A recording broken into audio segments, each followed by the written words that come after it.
preamble is obviously this is 20 minutes of something that can be a whole day, it could be a semester, it could be a year, and we're going to be packing a lot of information into something very quick. But this is not about facts and details. There's no reason to take notes. This is to put things into perspective a little bit. Now, rarely do you hear this, but there are really just two fundamental categories of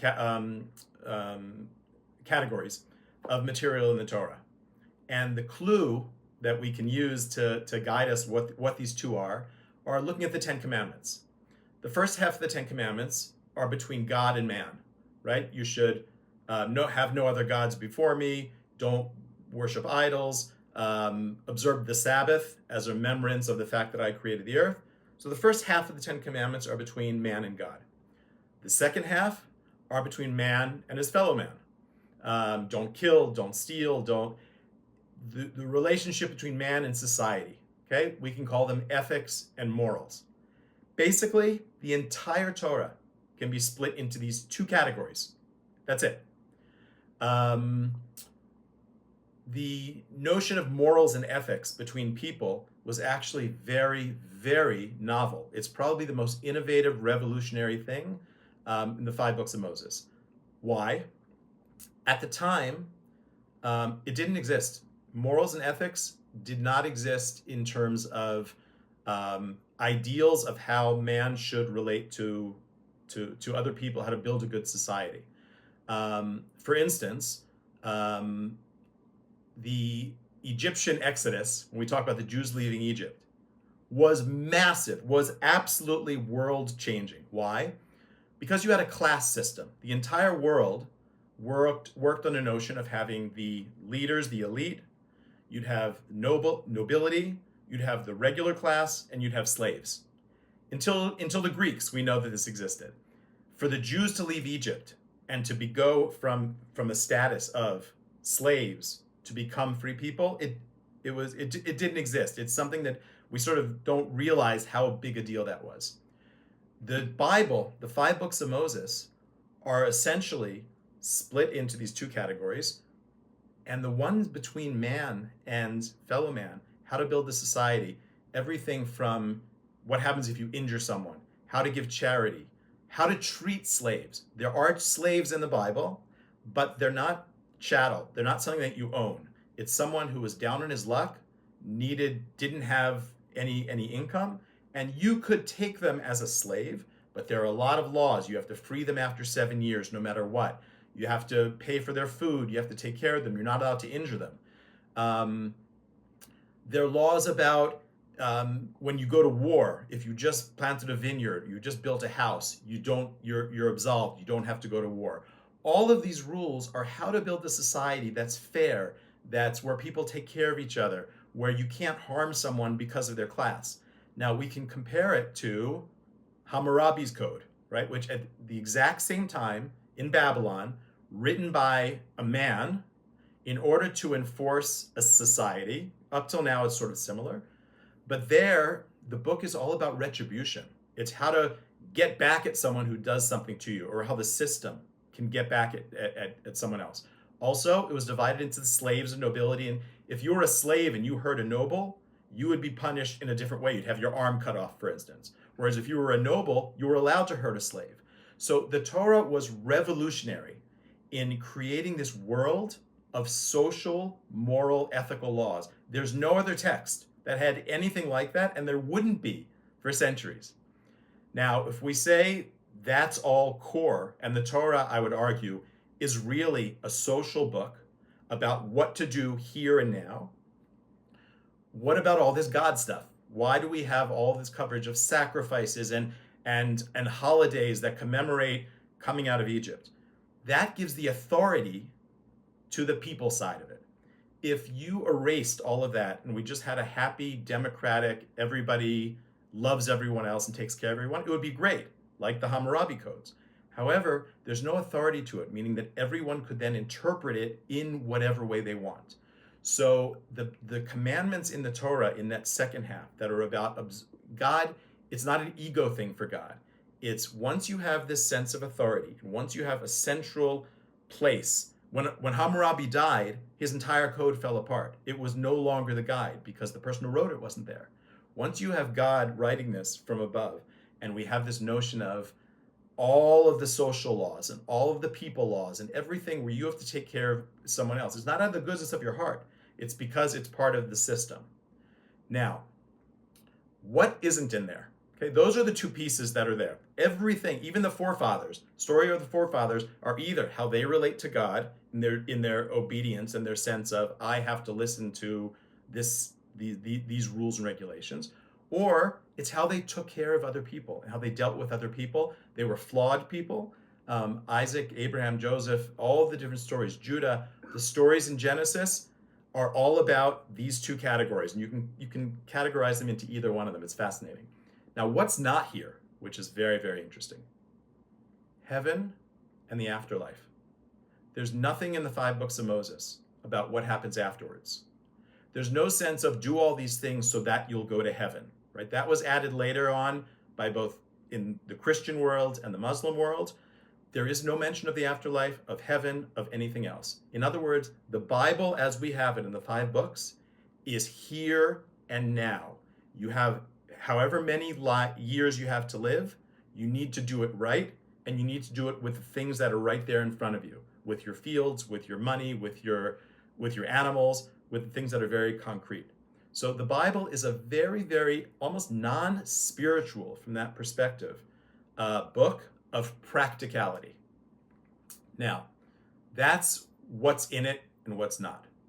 Now, here's the question, and reward and punishment is mentioned very briefly. Reward and punishment is basically, if you do these things, you'll have rain. If you don't do these things, I'll chase you out of your land. But again, it's a very responsive, specific thing. It's not this esoteric, notion. There's nothing about meditation and sitting on a hill. It's about do the right things so that you will have a good life and a good society, which simply didn't exist. Now, why was the Torah, as I mentioned at Beit Sharim very briefly, the Torah was written in shorthand. What do I mean by shorthand? One-liners, right? It says, if you dig a hole and someone falls in, you have to pay them money. And that's all it says. It says, don't kill. But what is killing? What happens if it's defending yourself? What happens if it's war? Those details aren't there. You basically cannot take the Bible as it is in the 5 books of Moses, in the written Torah, and actually build a society from it. But why was it written so short? So there's some practical reasons. One is that people were illiterate. Okay? We have to remember that we talk about the written Torah and then the oral Torah that comes later, the Mishnah and the Talmud. It was actually oral first. Okay? People couldn't write, they couldn't read, and these were things that had to be told to them, meaning they couldn't absorb tens of thousands. The Bible has, I think, 5,800 verses. You can't absorb all of that in all of its detail. So these were the highlights. These were the subtitles. Okay? The understanding was that as society expanded and as people learned them and as people studied them, the ramifications of each one would start bubbling out, and people would study them and figuring out, which was exactly what happened. Remember also, life expectancy was about 40, meaning you didn't have time to sit there and study books and study the details. Your average person needed the general gist of things and could kind of work them out. Last, and this is a little more strategic, is that we have to remember the Bible was given at a specific time, right? We know when it was, the middle Bronze Age, middle to late Bronze Age, and it was given at a specific time to a specific people, meaning doesn't mention electricity, right? It doesn't mention medical ethics. It doesn't mention, there are things that didn't exist at the time. So the idea is that the written Bible has the headlines, has the general statements from which you can then derive how it plays out in your own society, in your own time. Okay? It was intended that way. It wasn't intended to be too basic. It wasn't intended to leave things out. It wasn't intended as a superficial overview. It was there to put in the fundamentals. Okay?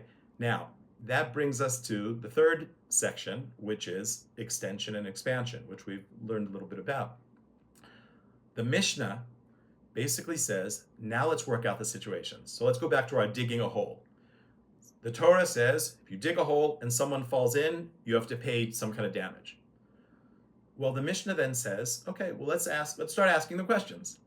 What happens if you've put a fence around it and someone climbs in anyway? Well, then it's not your fault. What if you put up signs? Okay, that sounds like a good way to prevent somebody from falling in, so then maybe it's not your fault. But what if you only put signs on one side of the hole, right? Then maybe it is a problem. What happens if the hole is a little ditch? It's not a giant thing that somebody falls into, but they just trip and stumble. And that's the kind of thing that you see everywhere. In other words, the application of those fundamentals that we have in the Torah now all of a sudden become more concrete. And we need to pin down how all those scenarios work out. And that's what Yehuda Hanasi was doing in putting together this first level of the oral law, which ironically, as we learned, was actually a written law because they started writing it all down to get it all into one version. So we have, again, we could go through, we're not going to do this now, hundreds and hundreds of rules and guidelines giving charity, right? The Torah says give charity, but how much, how often, who do you give it to, and all of that. Now, the Talmud, the Mishnah is essentially that, taking these high-level ideas and in a kind of superficial way, giving each one different scenarios to start thinking about how they actually play out in real life. Okay? How they play out in real life doesn't show up in the Torah. The Talmud then takes these discussions and goes a whole level broader. And it says, okay, now we've taken our whole, right? We've put up signs, it would say, well, here's a story of a man who dug a hole, filled it back in, and his friend then, dug it up. Whose hole was it? And then the rabbis would start discussing, well, and this was actually what you see in Sipori in the video, where you can look at it from different perspectives, and often both are right. There's no right and wrong. It's really based on the way you look at it, if you want to be more strict, more lenient, how things were calculated, and how these different dilemmas played out. And sometimes how people failed in making the right argument, so that if you think that you're going to make this argument, you may say, oh, wait a minute, this has already been discussed and it's been done a different way.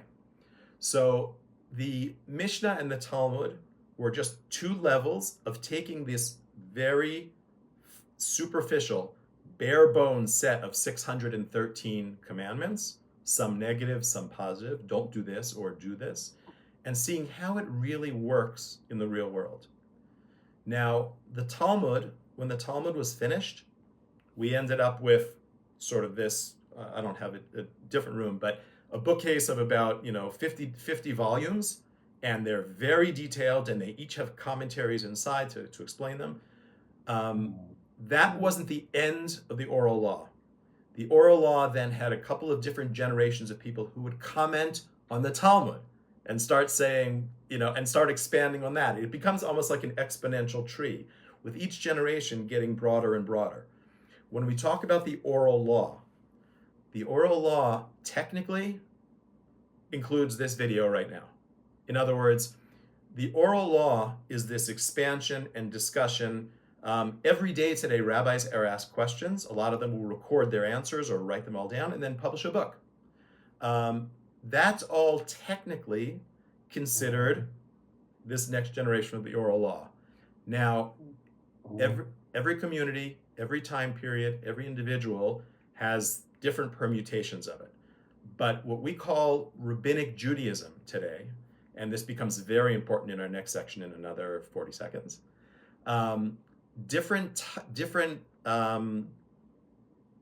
types of Jews relate to that rabbinic law in different ways, and it has a profound implication. In other words, the biblical law was never literally meant to be the be-all and end-all. And there are things that the rabbis actually reversed, where it says an eye for an eye, a tooth for a tooth. If somebody hurts someone else, they get retribution, kind of like the Hammurabi Code. And the Hammurabi Code does say an eye for a tooth for a tooth. The rabbis turned around and said, we don't mean that if you accidentally or purposely pop out somebody's eye, you injure them, you've got to take your eye out also, because that doesn't really help that person. If you knock out their tooth, they get to knock out your tooth. The rabbis have said that was meant as an allegory, it was meant as a metaphor, you actually have to pay them money. There are things in the Torah that are literally reversed, because the rabbis say that's not really what it meant, it's not meant to be taken literally. Now that's tough, because for a fundamentalist, whether it's fundamentalist Jewish or Christian, a fundamentalist looks at the text and says, this is the word of God, I need to obey every word here. And I guess what I'm trying to express here is that that's not the original intention. Now, to see how this plays out, let's look at the five different types of Jews and see how they all relate to this whole story. We're going to start from the most extreme, ultra-Orthodox, or the Haredim here in Israel. Ultra-Orthodox Jews actually take this to an extreme, where they actually don't even study the Bible all that much, believe it or not. They actually focus almost exclusively on rabbinic oral law, on the Talmud and on the commentators to the Talmud. They believe that by studying and delving deep into all of the nitty-gritty of the discussion and the working out, and it doesn't even matter if it's relevant. A lot of it has to do with sacrifice that we know doesn't exist anymore, or processes related to the temple or agriculture, things that they have absolutely no use for anymore, things having to do with purity and impurity, which today we don't have because we don't have the temple.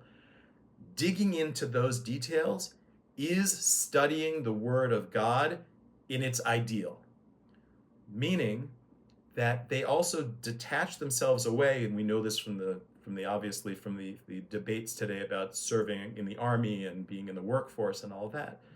They don't see the outside world as anywhere near important as Torah study, or more accurately, halacha study. Now it's ironic, because when you open up the Torah, many, many, many verses say, when you come to the land that I'm going to give you, you should do these things. And there are all these agricultural rules and laws, and there are also rules and laws about war. And yet, they'll study those elements, but they're not going to go out and be farmers, and a lot of them won't work either. Again, I'm not trying to be judgmental here, but just to kind of draw that first tier, that the ultra-Orthodox essentially focus exclusively in a quasi-obsessive way about learning all of the nitty-gritty, and they say that all of these minutiae, that in itself is the highest level of getting close to God. The modern Orthodox, Kippah Sruga, Dati Leumi in Israel, essentially incorporate the two worlds, right? We say that we take into account modern science, archaeology, science, arts, culture, going to a museum and looking at paintings and sculptures. All of these elements are important and valuable and contribute, as are working to improve the world, whether it's literally to support your family and to be able to give charity and to saving the planet. All of these things have inherent value, and we merge the two. And I can tell you, again, whole separate discussion, but it's a challenge. It's very, very difficult, because if you're dedicated to the commandments of the Torah and living a Torah lifestyle and making that a core primary element of everything you do, there's a lot of contradiction. There are a lot of times when you say, well, should I be watching this movie? Should I be walking into a church? Should I be looking at nude sculptures in the museum?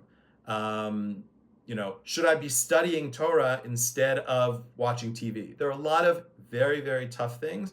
And while on the one hand, we're very comfortable living in the outside world, on the other hand, There's a lot of debate, and within Orthodoxy, modern Orthodoxy, centrist Orthodoxy, there are a lot of levels. There are people that are a little bit more observant in certain areas and a little bit less. Now, we're going to go to the other extreme, to the Reform. The Reform movement in the early 1800s were very, very much like the Greeks, where they turned around and said, we want to be part of German society. It started in Germany. We want to be really as integrated into the German society as we can. That means we want the science, we want the rationality, and all of this old stuff from the Bible. It's all very, interesting and very, but we're going to be cultural Jews. And they essentially erased both the biblical notion of what you do and what you don't do and how to connect to God, as well as the subsequent components. Things like Sabbath, keeping kosher, the things that fundamentally have always defined what a Jew is, they essentially dismissed and took as a priority integrating themselves into German society, which was a real shock for them when it came time for the Holocaust, because the Germans considered them as Jewish as anybody else, no matter what their observance was or what their beliefs were. Now take a step after that, we have the conservative movement in the late 1800s. The conservative movement, to conserve, right? They were the bounce back. Today, an Orthodox Jew will say, well, a conservative Jew, is not all that observant. But back then, the conservative movement was there because they were pushing back against the Reform. And they said, we can't give up on our traditions. We can't give up on what's carried us through all this time.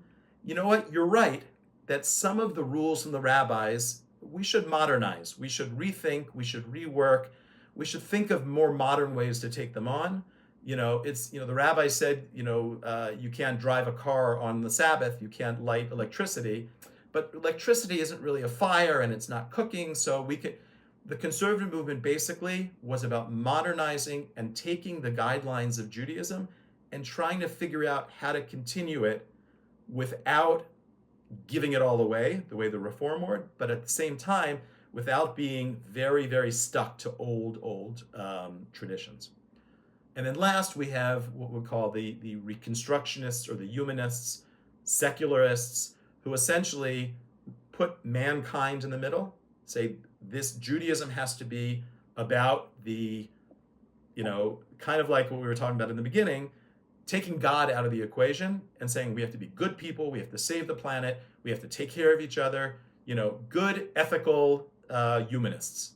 And for all intents and purposes, there's very, very, very little other sort of than the remnants and the echoes of Jewish concepts, which frankly, many people around the world who aren't even Jewish, who just embrace Judeo-Christian ethics, embrace as well. So that's that last piece. And then of course, we have to mention, Israeli, here in Israel, we have Israeli secular Jews who are very unique.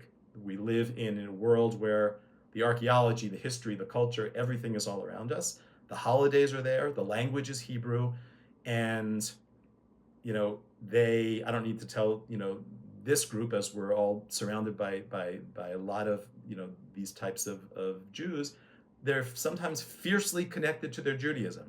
It's not necessarily based on day-to-day commandments, but there is a cultural, historical, deep feeling that's really very, very fluid here in Israel. Some of that was based on post-Holocaust, where they said, I believe in all this, but where was God in all this? All the teachings make sense, but how does all that work?